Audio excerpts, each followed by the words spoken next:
los milagros eucarísticos que la ciencia no puede explicar. Imagina sostener en tus manos algo que, según la ciencia, no debería existir. Un trozo de tejido humano vivo, con la misma composición que el corazón de un hombre, preservado durante siglos sin ninguna explicación lógica. Esto no es ficción. Esto ocurrió. Y ocurrió dentro de una iglesia católica. A lo largo de la historia, han existido momentos en los que la fe y la ciencia se han encontrado frente a frente, y la ciencia ha tenido que retroceder sin respuestas. Estos momentos se llaman milagros eucarísticos. Y hoy vas a conocer los más asombrosos, los más documentados, y los más inexplicables que existen. Pero antes de comenzar, quiero que entiendas algo. No vamos a hablar de leyendas. No vamos a hablar de rumores.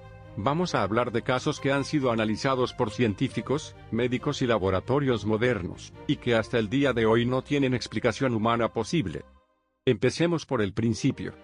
La Eucaristía es el sacramento central de la fe católica. Los católicos creen que durante la misa, el pan y el vino se convierten en el cuerpo y la sangre de Jesucristo. No de manera simbólica, de manera real. Esto se llama transubstanciación. Y durante siglos, muchas personas han dudado de ello, incluso sacerdotes, incluso dentro de la propia iglesia. Y es precisamente en esos momentos de duda cuando, según los registros históricos, algo extraordinario ha ocurrido. El primer caso que vamos a conocer es el más antiguo y el más famoso de todos. Nos trasladamos al año 700 después de Cristo. Estamos en Lanciano, una pequeña ciudad de Italia, en la región de Abruzzo. Un monje de la Orden de San Basilio está celebrando la misa. Este monje, cuyo nombre la historia no registró, llevaba tiempo luchando con una duda terrible. No podía creer de verdad que el pan y el vino se convirtieran en el cuerpo y la sangre de Cristo. Lo decía en voz alta, lo proclamaba durante la misa, pero en su corazón había una oscuridad de incredulidad que lo atormentaba. Y entonces, en el momento exacto de la consagración, algo sucedió que lo cambió todo. El pan se transformó ante sus ojos en un trozo de carne. El vino se convirtió en sangre real. El monje quedó paralizado. Temblaba. No podía hablar. Finalmente, reunió fuerzas y se dirigió a los fieles presentes con lágrimas en los ojos y dijo: «Acercaos, hermanos. Venid a admirar de cerca al Señor, a quien yo había tenido la osadía de dudar». Esa carne y esa sangre fueron preservadas.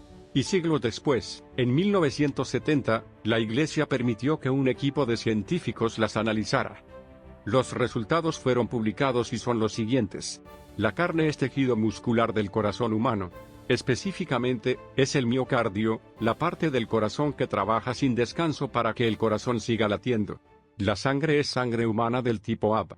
El mismo tipo de sangre que se encontró posteriormente en la sábana santa de Turín. La carne no muestra ningún signo de conservación artificial. No hay sales, no hay sustancias químicas, no hay ningún método humano que explique por qué ese tejido sigue existiendo después de más de 1200 años.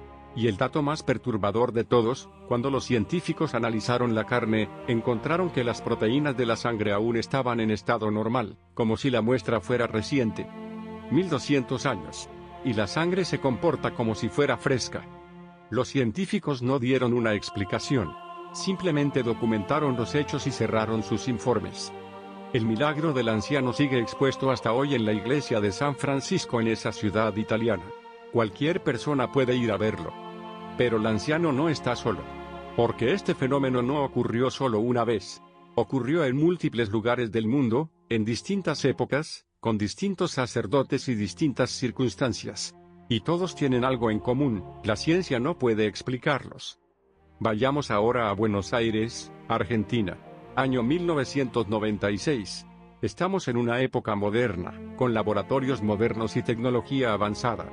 En la parroquia de Santa María en el barrio de San Nicolás, un sacerdote encontró una hostia consagrada tirada en el suelo. Alguien la había descartado, posiblemente por accidente.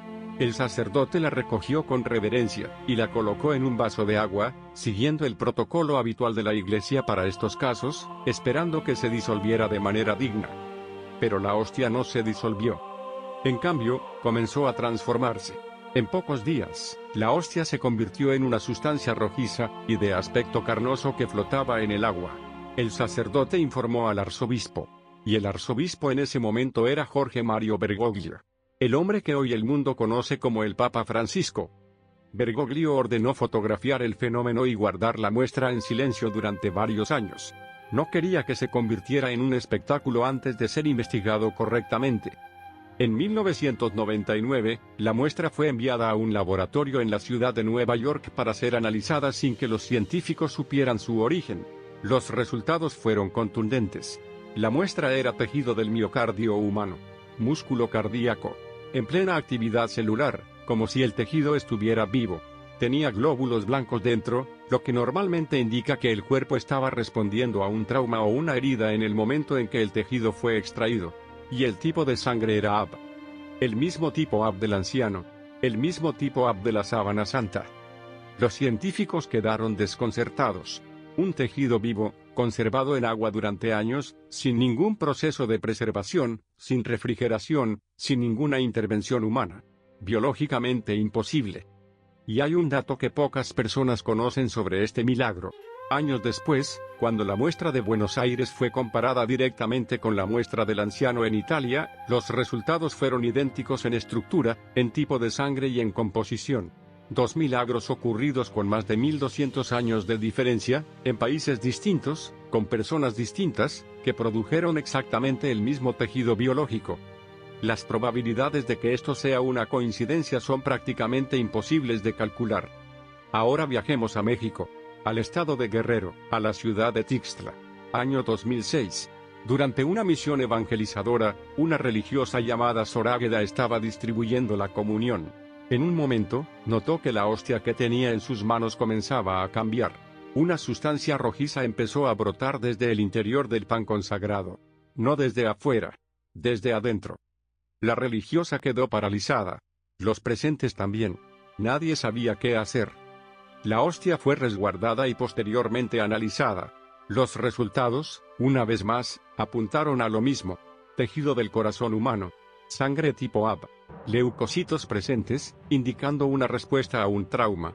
Y algo adicional que en este caso los científicos destacaron especialmente, los glóbulos blancos encontrados eran extraordinariamente difíciles de falsificar, porque representan un proceso biológico que ocurre únicamente en un organismo vivo durante un momento de sufrimiento o lesión intensa.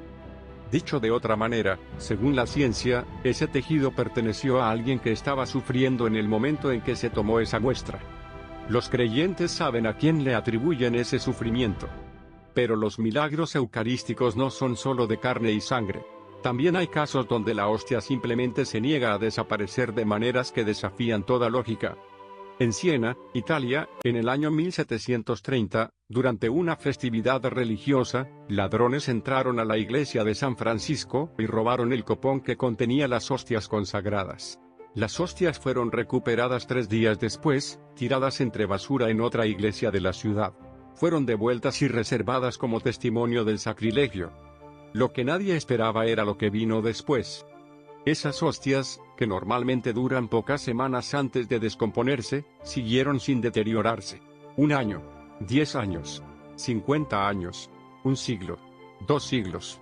En 1914, casi 200 años después, científicos analizaron las hostias y confirmaron que no había ningún signo de descomposición.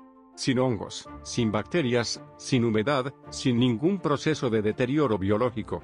Nada que la ciencia pudiera explicar. Hoy, esas mismas hostias siguen en Siena. Han pasado casi 300 años. Todavía están intactas. ¿Qué nos dicen todos estos casos juntos? Nos dicen que algo extraordinario ha ocurrido repetidamente a lo largo de la historia. En distintos países. En distintas épocas. Con distintas personas involucradas. Y siempre, cuando la ciencia se ha acercado a investigar, ha salido sin respuestas. Los escépticos dirán que hay explicaciones que no conocemos. Puede ser.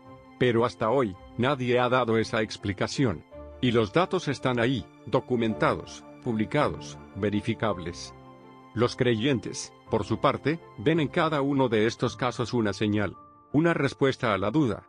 Como aquella que tuvo ese monje anónimo en Lanciano hace más de 1200 años, que un día dudó, y recibió una respuesta que ningún ser humano podría haber fabricado. La fe no necesita pruebas para existir. Pero a veces, las pruebas aparecen de todas formas. Y cuando eso ocurre, hasta la ciencia guarda silencio.